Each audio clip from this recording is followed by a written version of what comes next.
విడతల జెడ్పీటీసీ ఎలక్షన్ల గురించి మనందరం చూస్తున్నాము. సోషల్ మీడియా తప్ప అంతో ఇంత సాక్షిలో తప్ప ఎక్కడ అవి ప్రచారం కావడం లేదు, ఎక్కడ ప్రచురించడం లేదు, ఏ పేపర్లలో కూడా. కానీ ఎంత అరాచకాలు అక్కడ జరుగుతున్నాయో మనకు తెలుసు.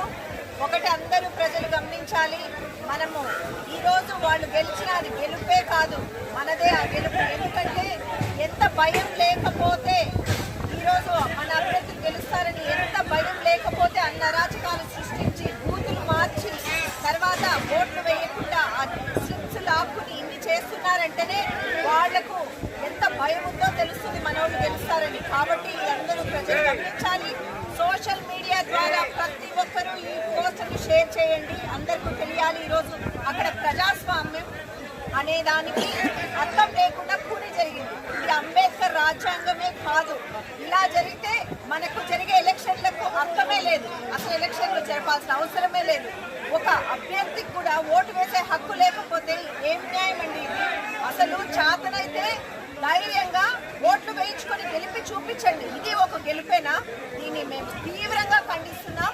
కానీ వాళ్ళు చాలా విచిత్రమైన సాంప్రదాయాలకు బీజం వేస్తున్నారు. ఇది పద్ధతి కాదు. ఇన్ని రోజుల్లో ఎప్పుడూ ఇంత ఫ్యాక్షన్ జరగలేదు, ఇంత ఒక రకమైన ఫ్యాక్షన్ వాతావరణం సృష్టించే ఎలక్షన్లు జరగలేదు పులివెందుల్లో. ఇప్పుడు ఈసారి మనం చూస్తున్నాము, 4 కిలోమీటర్ల దూరంలో బూతులు పెట్టి అంతా పోవడానికి సౌకర్యం లేకుండా చేసి ముసలి ముందుగా ఉంటారనే కనీస జ్ఞానం లేకుండా కూడా దీనిలో ఏ మాత్రం జోక్యం చేసుకోకుండా చేస్తున్నారు ఎలక్షన్లు. అవినాష్ రెడ్డి గారిని ఏ విధంగా అరెస్ట్ చేశారో మనం అందరికీ చూస్తున్నాము. ఆయన ప్రెసెంట్ ఎంపీ, అది కూడా ఆ మర్యాద కూడా లేకుండా చేస్తున్నారు. ఇవన్నీ ప్రజలు గమనిస్తున్నారు.